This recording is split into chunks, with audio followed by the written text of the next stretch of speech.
Тобто я не хочу говорити словами такими, знаєте, крайніми, категоричними, там, апостати, віровідступники. Від якої віри вони відступили, у мене запитання.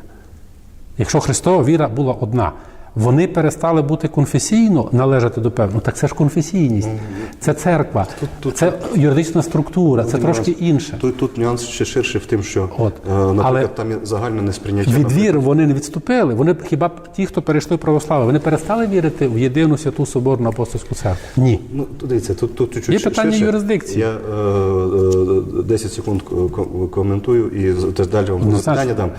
Дивіться, то є ширше питання, і я би, наприклад, не розглядав. Мені здається, що то не розглянеться питання, якщо не розглядати ширше.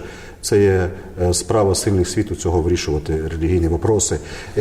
Якщо ми поставимо з вами крапку або таки, знаєте, червону лінію, скажемо, що так, далі це питання зникне зовсім. Не буде про що бесідувати. Але тим не менше досліджувати ту епоху досліджують і вивчають, і все одно висновки якісь із неї треба виносити. Ми мріє, що колись ми до того прийдемо з вами, ми розглянемо, наприклад, на основі ваших праць. Я б дуже хотів, ті, що ми книги почали.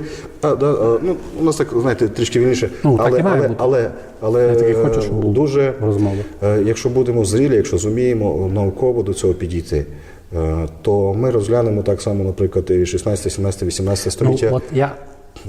Воно нічим не відрізняється від 45-го. Якби, скажімо, ми всі знали один одного спадщину краще, або вивчали, читали. Минулому році у черговому збірнику, який видає інститут імені Василія Проніна, в мене вийшла величезна стаття про сучасний стан східних католицьких церков.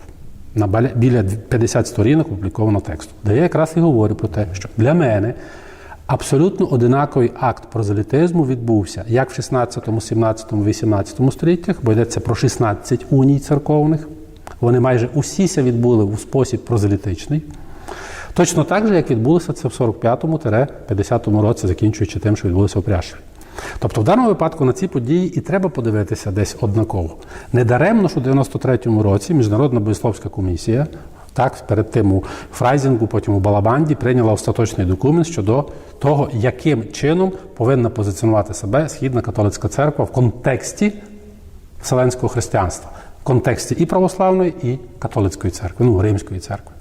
І от воно так і виглядає. Тобто це знаєте, в один час було, що треба засудити тільки ті, що відбулися в 16, 17, 18 столітті, і лише на них дивитися як на негативне явище, тобто як акт прозелітизму. І це так робила, скажімо, радянська історіографія, радянська ідеологія, бо вона залежала від радянської ідеології.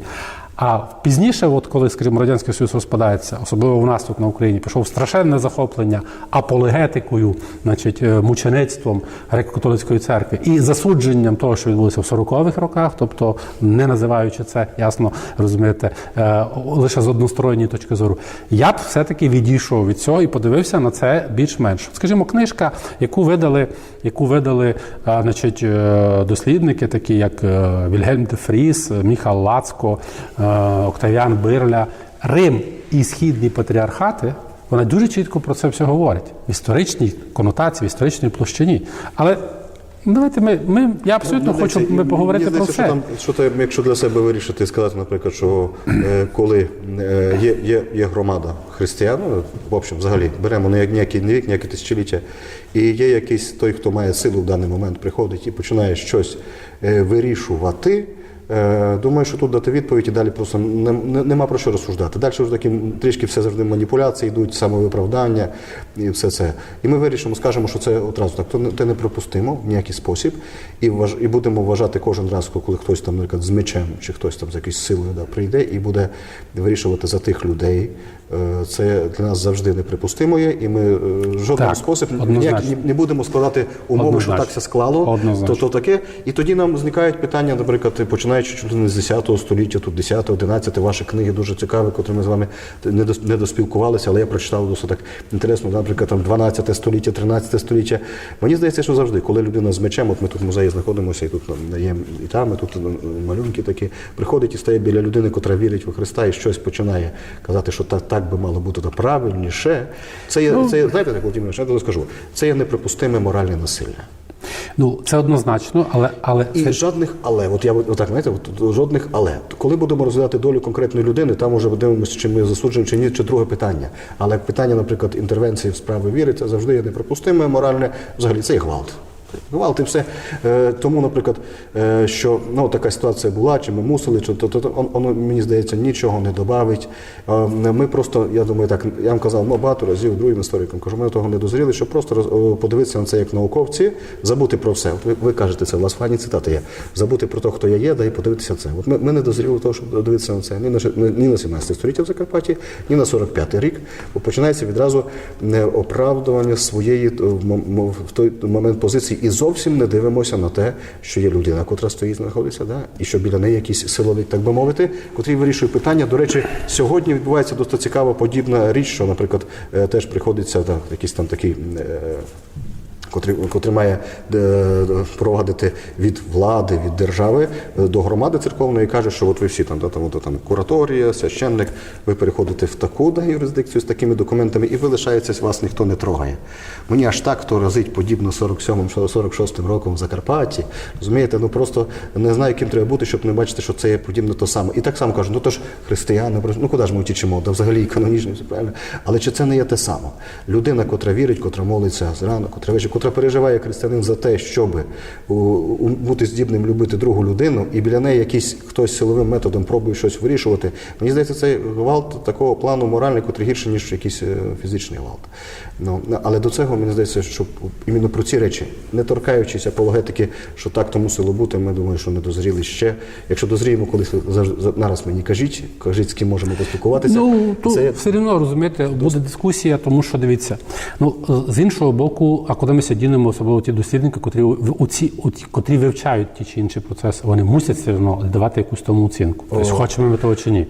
Оцінку давати технічно. З іншого боку, може дати технічну. Так, з іншого боку, все одно ми добре усвідомлюємо, що нічого, скажімо, універсального не буває, особливо там, де є присутня людина. Тобто, якогось такого. Все одно, розумієте, та чи інша методологія, вона є дочасна завжди. Тобто, застосовувати її, особливо сучасну методологію щодо контекстів 16-17 століття, є точно неприпустимо. І треба стати з позиції 16-17 століття, зрозуміти, як би